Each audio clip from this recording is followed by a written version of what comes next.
त्यही भएर एउटा क्वेसन मैले अलिकति गाह्रो क्वेसन निकालेको, त्यही भएर सबैलाई काम गर्छ भनेर। Rewriting the given equation, rewriting the given equations है, सो एज टु मेक केमा हुनु पर्यो, सो एज टु मेक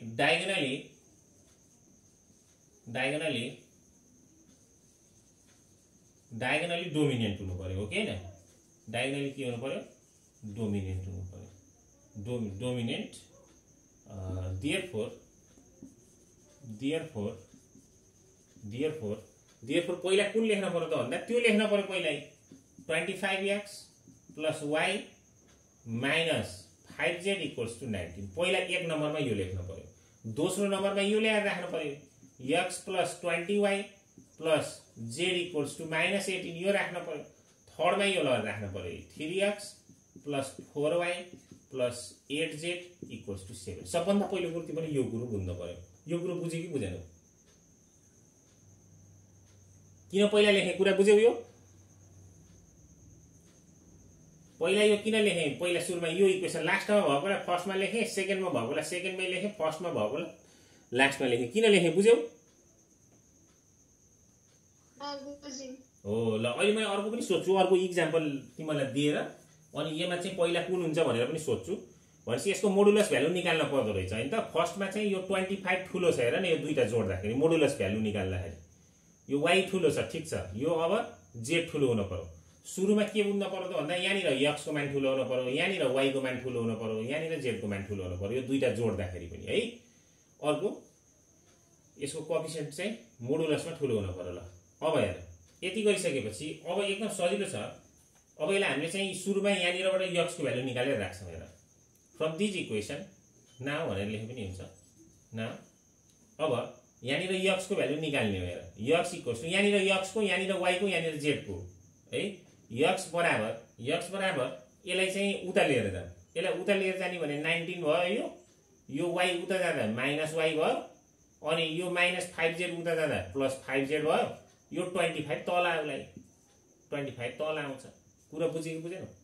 पहिलो इक्वेसनमा के गर्ने रहेछ, x लाई एक्लै बनाउने रहेछ, सेकेन्ड इक्वेसनमा y लाई, यसमा चाहिँ थर्ड इक्वेसनमा z लाई इक्वल। अब यहाँनिर चाहिँ y लाई एक्लै बनाउने हो भने यहाँनिर y बराबर लेख्न पर्यो। y बराबर यहाँ -18 अलरेडी छ, -18 को -18 राख, अनि यो z उता लिएर जाऊ, -z होला, यो x लाई उता लिएर जाऊ, -x होला, भागा कति हुने भयो, 20 हुने भयो। x र y को चाहिँ हामीले निकाल्यौं, x y निकाल्यौं।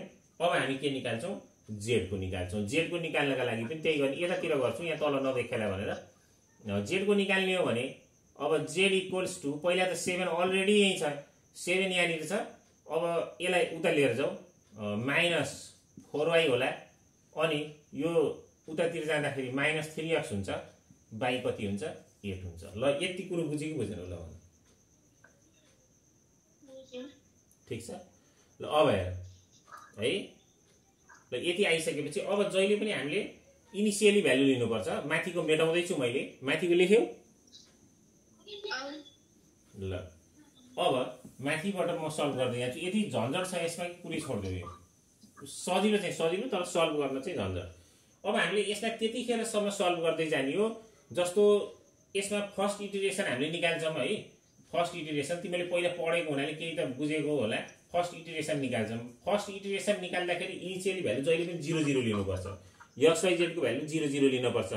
र यस्तो इटरेसन हामी त्यतिखेरसम्म गर्दै जान्छौँ जब चाहिँ जस्तै अब फर्स्ट गर्छौँ हामीले पहिला 0 0 राखेर भ्यालु हेर्छौँ, त्यसपछि सेकेन्ड गर्छौँ। त्यस्तै गरेर यदि फर्स्ट र सेकेन्डको भ्यालु बराबर आयो भने, नियरेस्ट भनौँ न, एकदम नियरेस्ट क्लोज आयो भने, बराबर आयो भने, एकदम बराबर आयो भने बल्ल चाहिँ हामी स्टप गर्ने हो। x y z को भ्यालु बल्ल स्टप गर्ने हो, होइन भने गर्दै गर्दै जानुपर्छ। हेर, अब फर्स्ट इटरेसनमा इनिशियली हामी के गर्छौँ, सुरुमा इनिशियली भ्यालु राख्ने, कति इनिशियली भ्यालु 0 0 राख्ने है। Initially x = 0, y = 0 and z = 0। जहिले पनि सुरुमा चाहिँ गॉस सेडलमा इनिशियली भ्यालु 0 बाटै सुरु गर्ने हो।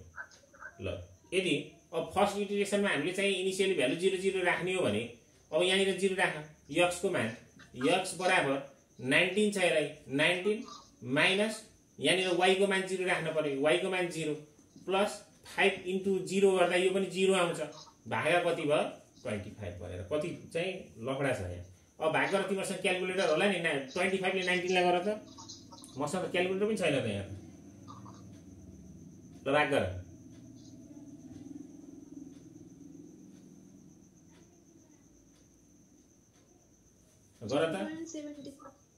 कति आउँछ नि नानु 0.76 ल 0.76 आयो ल अब यति आइसकेपछि यो पनि चाहिएन यो पनि हटाइदिन्छु हेर अब तिमीहरुलाई मैले के भने सुरुमा भन्दा इनिशियली 00 राख्ने हो भने सुरु हैन इनिशियली 00 त राख्ने हो तर अब तिमीले फेरि y को भ्यालु निकाल्दाखेरि अब यहाँ हामीले त यसमा राख्ने हो यसमा राख्दा जुन फ्रेश भ्यालु आउँछ फ्रेश भ्यालु राख्ने हो अब 0 राख्ने होइन नि फेरि चेन्ज हुँदै जान्छ तिम्रो चाहिँ चेन्ज कसरी हुन्छ नि जुन फ्रेश भ्यालु आएको हुन्छ त्यो फ्रेश भ्यालु चाहिँ राख्ने हो जस्तै अब y को भ्यालु निकाल्छु है त y को भ्यालु निकाल्दा यहाँनिर -18 अलरेडी छ -z त निकालेकै छैनौं हामीले z को भ्यालु त्यही भएर 0 राख्छौं हामी यहाँनिर z को भ्यालु त फ्रेश भ्यालु त आएकै छैन तर -x को ठाउँमा चाहिँ 0.76 राख्छौं यसलाई भागा 20 यहाँनिर बुझेको बुझेन यहाँनिर 0 राखिन मैले यदि फ्रेश भ्यालु आछ भने फ्रेश भ्यालु राख्ने हो बुझ्नु भयो कुरा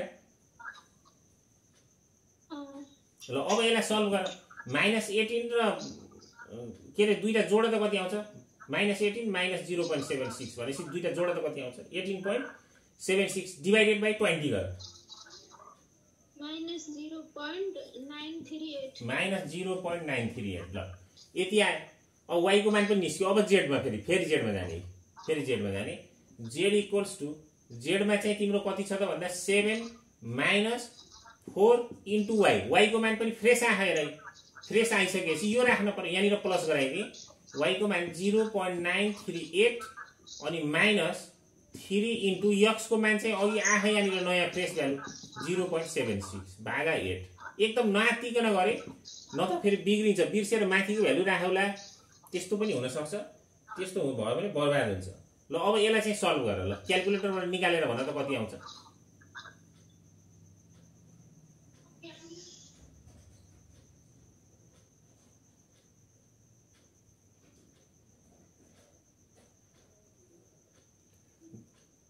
सबैले गर है फेरि एकजनाको मात्रै भर पर्दा गलत आउँछ भ्यालु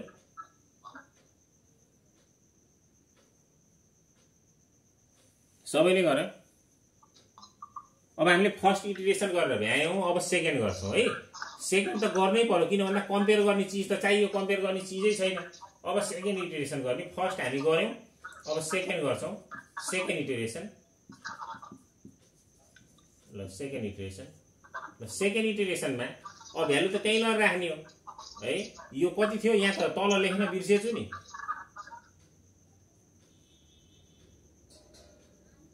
यसको x यसको तल कति थियो 25 यो अहिले चाहिरहन्छ त्यही भएर लेखेर राखेको उता 25 ल अब फर्स्टमा x इक्वल्स टु अब फेरि त्यही जाने हो सेकेन्ड इटरेसनमा x इक्वल्स टु यो त साइडमा देखिन्छ ल x बराबर त्यही जाने 19 - y को मान कति राख्ने अब भन त -0.93 हो गुड अब त्यही राख्ने हो -19 प्लस भयो है प्लस 0.938 अनि प्लस फेरि 5 * z को मान चाहिँ तिमीले अघि भर्खर निकालेछौ फ्रेश भ्यालु राख्दै जाने हो 1.059 डिवाइड बाइ कति छ 25 ल यसलाई क्याल्कुलेसन गरेर निकाल ल यसलाई क्याल्कुलेसन गरेर निकाल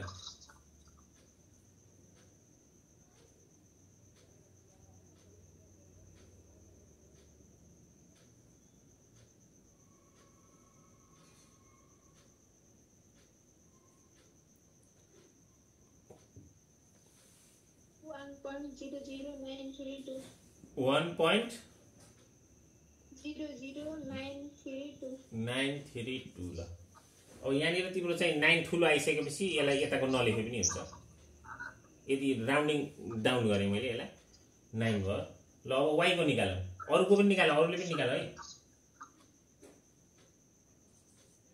अब y को अरुले पनि निकाल त ठीक निक्लेन -18 माइनस z को भ्यालु 1.059 अनि माइनस x को मान नयाँ भ्यालु आयो, नयाँ भ्यालु राख्नु पर्यो फ्रेस भ्यालु बाई 20। ल फेरि अब नयाँ फेरि यसलाई सल्भ गरेर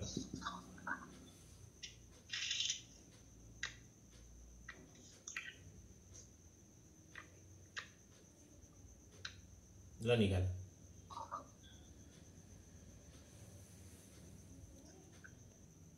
ल हेर भ्यालु बराबर आएन, भ्यालु बराबर नआएपछि अगाडि बढ्नु पर्यो। x को भ्यालु बराबर आएन, फर्स्ट को र सेकेन्ड इटरेसनमा हेर्दा x y z कुनै पनि भ्यालु बराबर आएन, त्यही भएर हामी अगाडि गर्दैछौँ। अब x को भ्यालु फेरि यहाँबाट निकाल्दै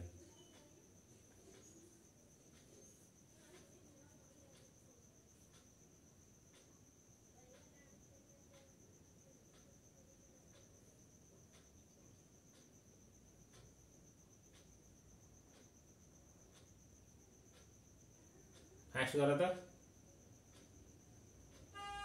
0.999 0.999 यो भनेको 1 हो, 1 लेखिदिन्छु, यो भनेको 1 हो। ल अब y को भन, y इक्वल्स टु y को भ्यालु निकाल्न पर्यो। y को भ्यालु त्यहाँबाट निकाल्न सकिहाल्छ तिमीहरूले। y को भ्यालु -18 माइनस z को भ्यालु त फ्रेस भ्यालु आएको छैन, त्यही नै राख्न पर्यो। 0.998 माइनस x को भ्यालु फ्रेस आएको छ, फ्रेस भ्यालु राख 1/20। ल अब यसलाई पनि क्याल्कुलेसन गर कति आउँछ। -0.489 भनेपछि त्यो पनि 1 नै भयो, -1। ल z को भन, z को त्यहाँनिर छ, z को 7 माइनस 4 इन्टु y को ठाउँमा त 1 राख्न मिल्छ, प्लस भइहाल्यो माइनस 3 इन्टु x को भ्यालु फ्रेस आछ 1/8। ल अब यसलाई क्याल्कुलेसन गरे।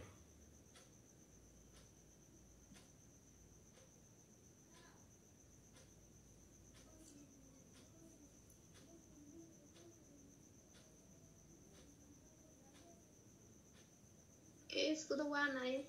ल 1 आयो। ल अब यहाँ हेर, लगभग यहाँ र यसमा त बराबर बराबर जस्तो देखिन्छ, तर अझै एक स्टेप गऱ्यो भने ठ्याक्कै आउँछ। त्यसले गर्दा अझै एउटा इटरेसन गरिदिनु, केही गाह्रो छैन है।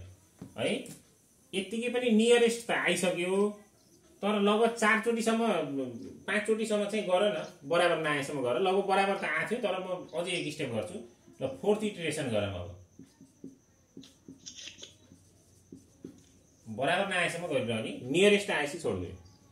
ल फोर्थमा हेर, फोर्थमा फेरि x बराबर त्यही नै राख्न पर्यो, 19 माइनस y को भ्यालु 1 आएको छ, प्लस 1 प्लस 5 इन्टु z को भ्यालु 1 भागा 25। ल अब गर त कति आउँछ।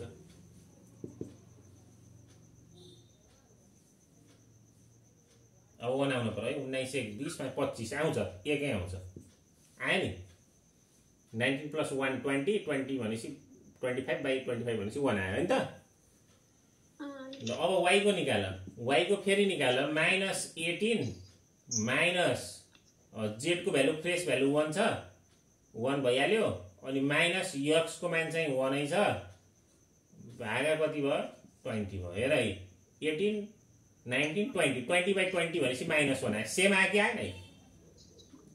अब z को भ्यालु निकाल, z को भ्यालु पनि त्यहाँनिर छ, 7 माइनस यहाँ तलसम्म देखिया 4 इन्टु y को भ्यालु -1 भनेपछि यहाँ +1 होला, -3 इन्टु x को भ्यालु 1 डिभाइड बाई 8। ल गर त कति आउँछ। 3 भयो, 3 7 8 9 10 11 भनेपछि 1 आउँछ। ल बराबर आयो कि आएन। अब बल्ल स्टप गर्ने अरे, ठिक छ। अब यहाँनिर थोरै ल्याङ्ग्वेज लेखिदिन्छु, यहाँसम्म सारा त पहिला सजिलो आयो नि होइन। अब यहाँनिर तिमीले ल्याङ्ग्वेज लेख्नुपर्छ, फ्रम थर्ड एन्ड फोर्थ दुईटा इटिरेसन बराबर आयो कि आएन। फोर्थ इटिरेसन बराबर आयो, यहाँनिर लेख्न पर्यो iteration, fourth iteration the values of x, y and z are equal, यति लेखिदिने है, equal. Therefore x equals to कति भयो त 1 y equals to -1 and z equals to 1 यति लेखिदिने ल यति एन्सर ल टाइम छ अझै 2 मिनेट भए त क्वेसन लेखेर भ्याइहालिन्छ यहाँनिर लेखिदिन्छु तिमीहरूलाई होमवर्क भोलि गरेर आए नि धेरै क्वेसन त दिन्न तर 76 को गर्यो एउटा अर्को 76 कै छ 2076 सेट बी मा सोधेको क्वेसन यो क्वेसन गरेर गॉस सेडलको तरिकाले 2x + 2y + z = 6 अनि x - y + z = 0 अनि 4x + 2y + 3z = 4 ल एउटा क्वेसन यो भयो अर्को क्वेसन एक नम्बर यो अर्को लेख अर्को पनि दिन्छु तिमीहरूलाई अर्को चाहिँ तिमीलाई 2075 मा सोधेको क्वेसन छ 2075 मा जीआईई ग्रेड इम्प्रुभमेन्टलाई सोधेको 2 नम्बरमा अर्को लेख 3x1 + x2 + 2x3 = -1 अनि अर्को चाहिँ 2x1 + 3x2 + x3 = 5 अनि x1 + 2x2 - x3 = 8 ल यति दुईटा गरेर टाइम त लाग्छ है यो अझै एउटा दिन यो दुईटा गरेर हुन्छ धेरै पनि पर्दैन एक्जाममा नि आउनु न भयो यति ल यति गरेर धेरै नगरे यसलाई कति तागत लाउँछौ हुन्छ ल भोलि अब सिम्प्लेक्स पढाउँछु है नछोडे नि भोलिको एकदम इम्पोर्टेन्ट टपिक हो ल सानो